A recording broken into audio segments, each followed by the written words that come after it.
Hi, what's up guys? It's your girl Raven Alexis here. I am back with another video. I decided that today I was kind of going to do a new mom chat since I recently had my son 3 months ago. Well, 3 months and some days ago. He just turned 3 months, November 9th. And so I decided why not just have like a heart-to-heart conversation about motherhood, being a new mom, how working has been and everything else up until now. If you want to continue watching this video, stay tuned. So if you guys didn't know, I recently had my son August 9th. I had to get induced because I had preeclampsia. If you want to check out the labor and delivery vlog, I will link it down below. And if you can't get to it down below, just click the videos on my main channel, and then you should be able to see that. So let's just get into the video. Some of the tips, I'm probably going to just give you guys 5 tips that I would say that I would give to every new mom, basically to help out day to day.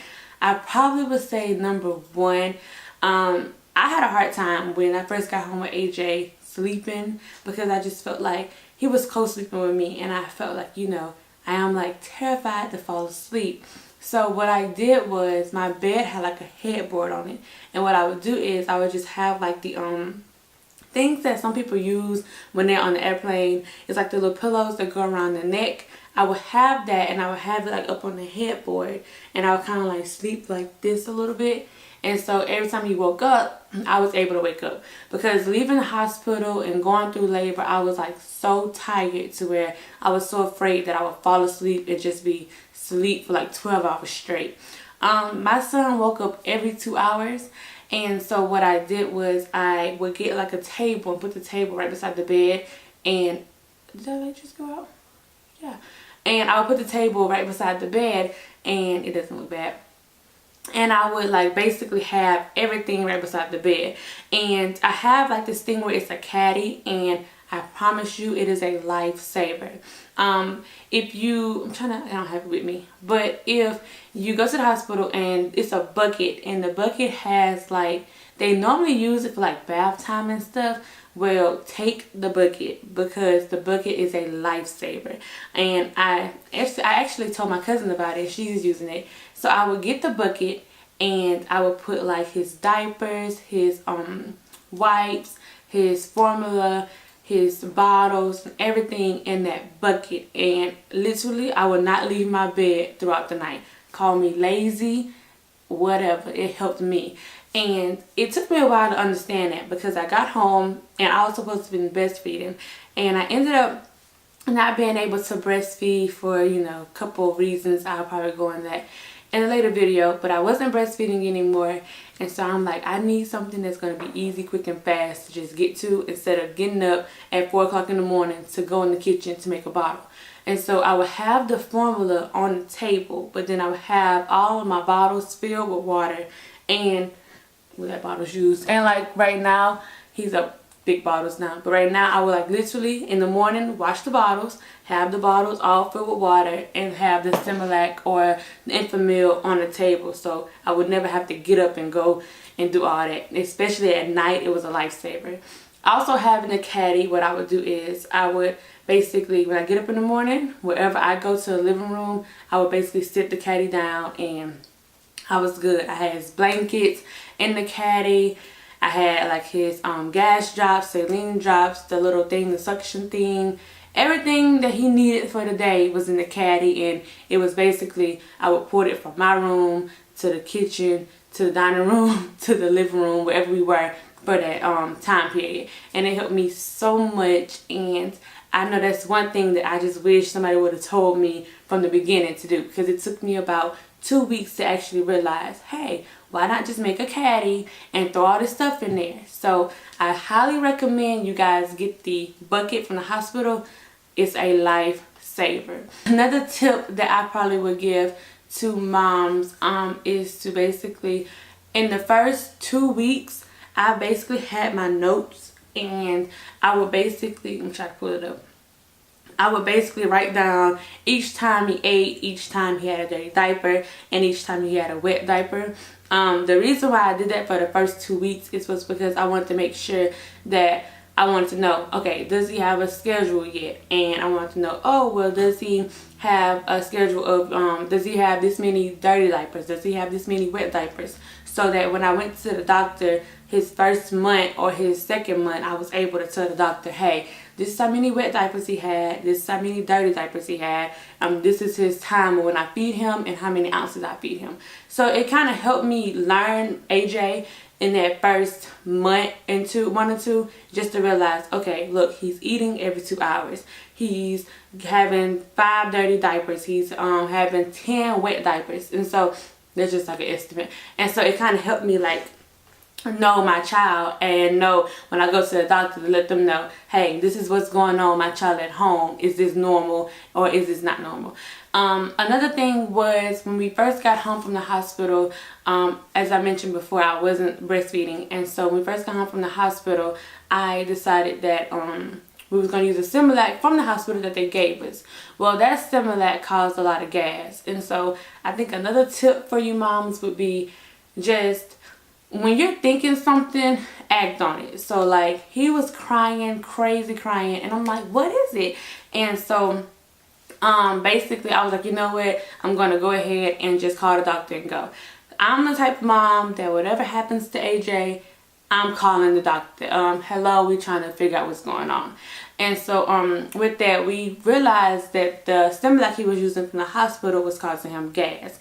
And so we had to go to a special Similac, and it's the Similac Alimentum. It's in a purple bottle, purple container. It's expensive, but it's in a purple container, and we went to that. So make sure that whenever you get a sign and you feel like something's wrong, call the doctor. It's okay to call the doctor, because I called him for everything.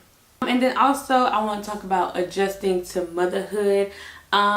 So really and truly what they say, like, oh, you're never gonna get any sleep and blase blase, your life is completely different.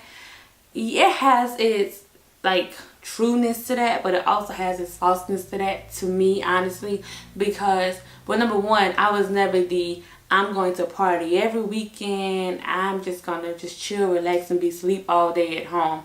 That was never the case for me. As far as losing sleep, I can say at first it was kind of like, dang boy, you're waking up every 2 hours, but I kind of got adjusted to that. And it takes some time to get adjusted to it as well. It's not something that you just, you know, do. And if you just did it, you know, kudos to you.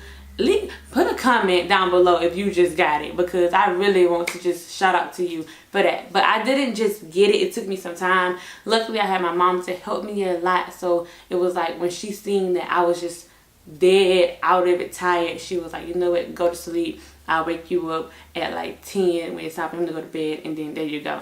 So she kind of helped me out a lot with that as far as adjusting to his sleep schedule. But now it's easier. I just kind of wake up off the whim. And as far as like going like out and stuff like that, I never really had to go out. So like the only thing, I never really went out like that. So the only thing that's kind of like I'm adjusting to now is the urge of wanting to just get stuff done, but then have to like be like, oh wait, yeah, who's gonna watch AJ? Who's gonna do this? How is AJ gonna get this? So basically my whole mindset is AJ. All I think about is, how is AJ gonna get this? How is AJ gonna be able to, who's gonna watch AJ while I go to work?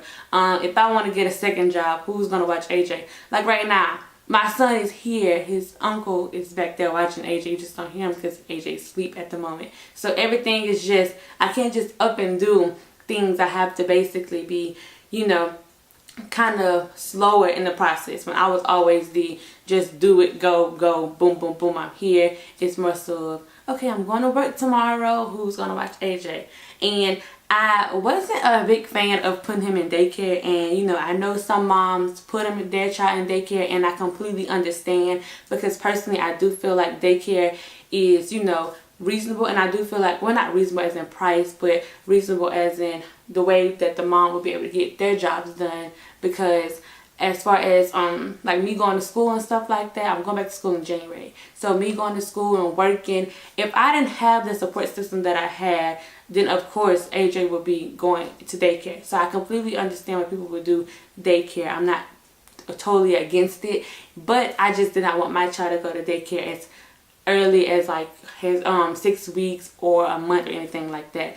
So I'm glad I have the support that I do have, because like right now I'm trying to film for you guys and AJ's being watched by someone that I totally trust.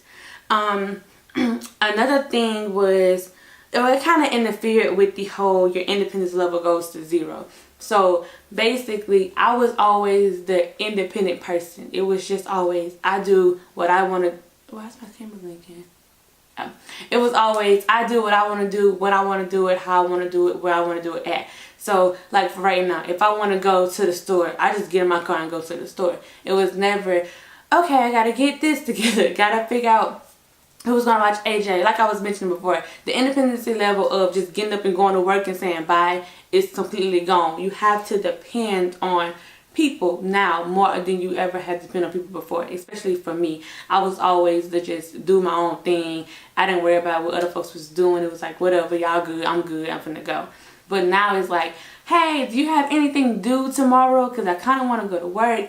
And I kind of made it to where I got a job that I picked the days I want to go. So if I want to go tomorrow, then I can make sure that somebody can watch AJ while I go. So it's not something that's like you have to show up from 1 to 9 because this is your, you know, set schedule. So I go whenever I please, which is kind of a blessing, honestly, because I'm so thankful that I got that job. So where if I want to go to work tomorrow, I go tomorrow. If I want to go to work, you know, if I don't, I don't go. So, but I do have to depend on people, which kind of makes it hard sometimes, because sometimes I want to go to work every day just because that's just how it is. As I am. I like to just go to work. So, and I can't because other people have things to do. And so that's where I can see where daycare would be a good thing, because it's like, hey, drop your son up at daycare. You got work 9 to 5, pick him up. Boom, you're good. You just pay the money. But I just wasn't comfortable with that. That's pretty much it as far as like the tips that I have. If you guys have, I'm sorry, I'm still like in mom brain mode, and I promise you it doesn't get better. It's pregnancy brain and then it goes on to mom brain, and I'm totally in mom brain mode right now. But if you guys have any more questions about adjusting the motherhood tips, anything, I am not perfect. I have my flaws. I mess up. I get lazy some days and just want to lay down, don't want to do anything. But I do have a lot of information to give out to you guys as being new moms or as becoming moms. And I just want to share my advice with you guys, just so you know. I wish I had somebody I can look up, like I can look at and be like, hey girl, well my mom had me almost 21 years ago. So I'm like, hey, I want somebody to just have that child and be like, hey girl, what did you do with this? How did you do that? How did you get comfortable with this? And so I'm basically that for you guys. And so if you have any questions about motherhood, adjusting, anything, just leave a comment down below, and I promise I will write you guys back. And also if you want to be more of on a, I guess not really secretive type, but you want to be on a more personal type and not have your business out there, you also can add me on Snapchat at Ray Cupcakes 1. If you type in Raven Alexis, it should come up as Ray Cupcakes 1. If not, just add me on Instagram at Raven Alexis _ and just DM me, and I will totally write you guys back as far as how I did a lot of things that I did. And I think that's it for today's video. I'm so sorry if I did not get to what you want me to talk about. Like I mentioned before, mom brain is completely here. But I will be back with another video sometime this week. Maybe Wednesday, maybe on Sunday. And I will see you guys later. Bye.